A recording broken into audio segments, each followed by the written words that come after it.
मंडळी, हे उरलेल्या भातापासून बनवलेले कोंबडी वडे तर पहा, अगदी झटपट होतात बरं का.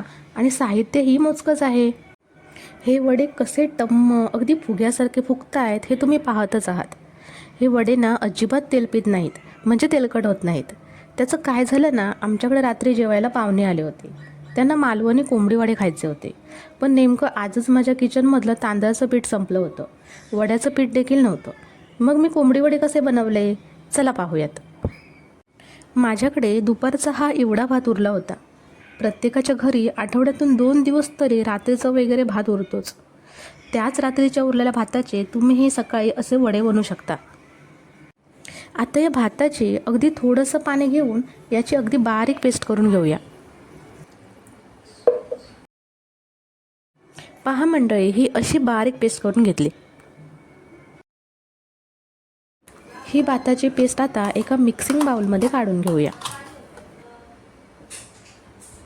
यामध्ये पाव चमचा हळद घेतली, चवीपुरतं मीठ घेतलं आणि हे मी 1 वाटी भरून गव्हाचे पीठ घेतलं. हे पीठ मी वाटी भरून घेतलं म्हणून एवढंच पीठ लागेल असं नाही आहे हां. यात असं हे थोडं थोडं पीठ ओतून या पिठाचा घट्टसर, जसं आपण चपातीचं पीठ कसं मळतो तसंच पीठ मळायचं आहे. गव्हाचे पीठ अंदाज घेत थोडं थोडंच ओतायचं हां, जास्त एकदम पीठ टाकायचं नाही. यात परफेक्ट मेजरमेंट असं काहीच नाही आहे, पण कोंबडी वडे मात्र परफेक्टच होतात हां. पहा मंडळी, हे असं एवढं घट्ट पीठ मळून घ्यायचं. आता या पिठावरती तेल लावून 5 मिनिटे हे पीठ असं झाकून ठेवून देऊया. 5 मिनिटांनी झाकण उघडलं. पहा पीठ कसं छान मऊसूत दिसतंय. आता एक प्लॅस्टिकचा पेपर घ्यायचा. मी ही तेल पिशवी दोन्ही बाजूने कापून घेतली. आपण मळून घेतलेल्या पिठामधील लिंबाएवढा गोळा घ्यायचा आणि असं छान मळून एकसारखे असे गोळे बनवायचे. पहा मंडळी, असे छान एकसारखे गोळे बनवून घेतले. आता यामधील एक एक गोळा घेऊन असा वडा थापून घ्यायचा.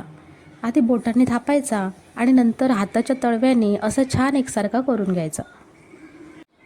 जास्त जाड नाही किंवा एकदम पातळ नाही, असे हे मध्यम छान वडे थापायचे. इकडे गॅसवर कढईमध्ये मी तेल उकळायला ठेवलं होतं. तेल छानपैकी उकळलं की हा थापलेला वडा असा अलगद उचलून असा तेलात सोडायचा.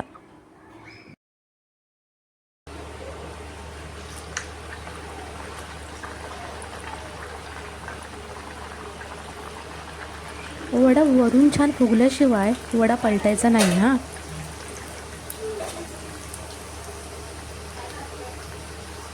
पहा मंडळी, वडा कसा फुग्यासारखा टम्म फुगतोय. बुडबुडे कमी झाले आणि वड्याला दोन्ही बाजूने असा छान गोल्डन कलर आला की वडा बाहेर काढायचा आणि दुसरा वडा आतमध्ये सोडायचा.